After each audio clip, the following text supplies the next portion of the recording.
Praise the Lord, everyone. Praise the Lord. Praise the Lord. I want to thank each of you for joining with us for Thursday's daily Bible study coming from Charlene's Outreach Ministries. We have a great and wonderful lesson for today.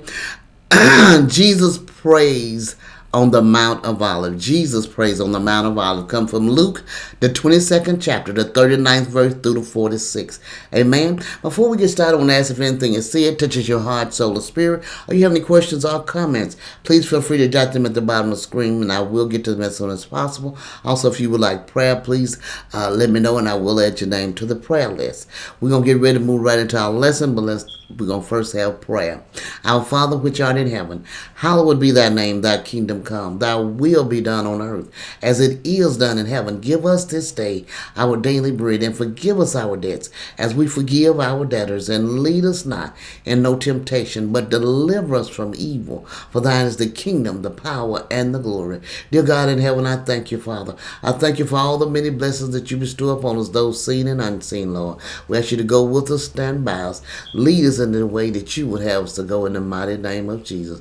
Lord, we thank you, Father, that as we go in your word, that our eyes is open and we see, our ears is open that we hear, and we gain wisdom, knowledge, and understanding from on high. In the mighty name of Jesus Christ we pray. Amen. All right, as we stated, our lesson, Jesus prays on the Mount of Olives. And our lesson comes from Luke 22, verse 39 to 46. And the scripture lesson text read, and he came out and went as he was wont to the Mount of Olives, and his disciples also followed. And when he was at the place, he said unto them, pray that you enter not into temptation.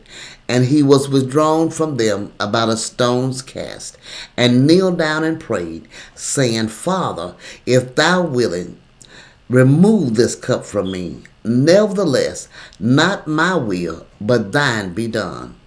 And there appeared an angel unto him from heaven, strengthening him, and being in agony, he prayed more earnestly, and his sweat was as it were great drops of blood falling down to the ground. And when he rose up from prayer and was come up to his disciples, he found them sleeping for sorrow, and said unto them, why sleep you? Arise and pray, lest you enter into temptation. Powerful lesson, powerful lesson. And it's so true for us today. We must arise and pray that we do not enter into temptation in this day and time. Amen. Verse 39 and 40 says, and he came out and went as he was wont to the Mount of Olives, and his disciples also followed him. And when he was at the place, he said unto them, pray that you enter not into temptation. As Jesus is at the Mount of Olives in Gethsemane, agony in Gethsemane. The Garden of Gethsemane was situated at the western slope of the Mount of Olives. Jesus often went there to pray, and the disciples, including the betrayer, of course, knew this. At the conclusion of the Lord's Supper, Jesus and the disciples left the upper room and went to the garden. Once they was there, he warned them to pray that they should not enter into temptation. Perhaps the particular temptation which he had in mind was the pressure to abandon God and his Christ when the enemies closed in.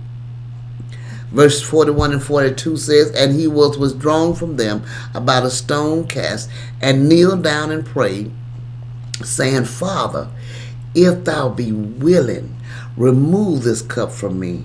Nevertheless, not my will, but thine be done. As we see, Jesus left the disciples and went further into the garden, where he prayed alone.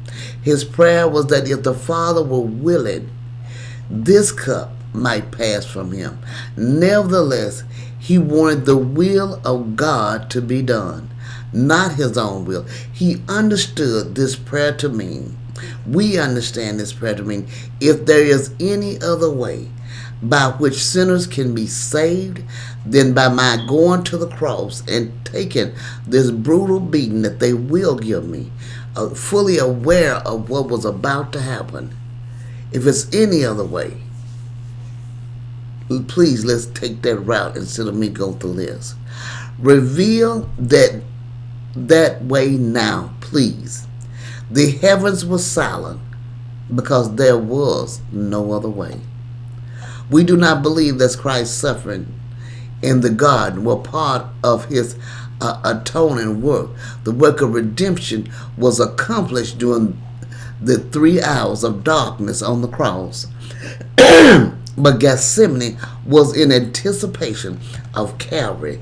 There, the very thought of contact with our sins caused the Lord Jesus the keenest suffering.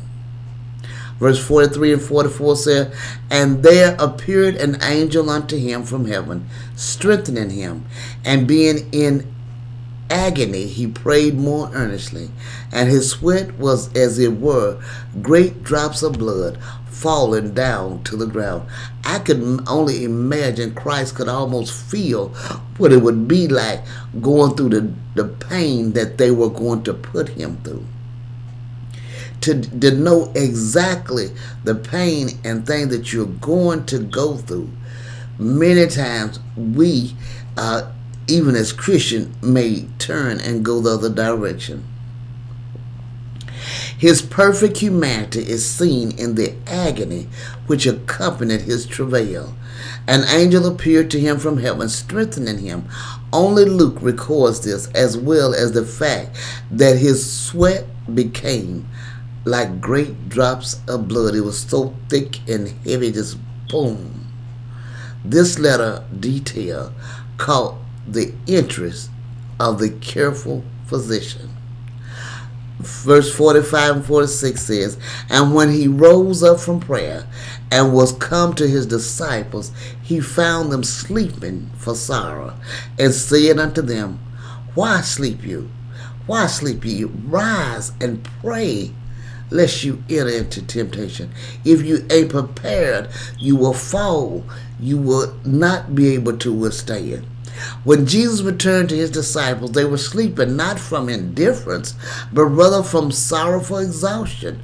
Once again, he urged them to rise and pray, because the crisis hour was drawing near, and they would be tempted to deny him before the authorities.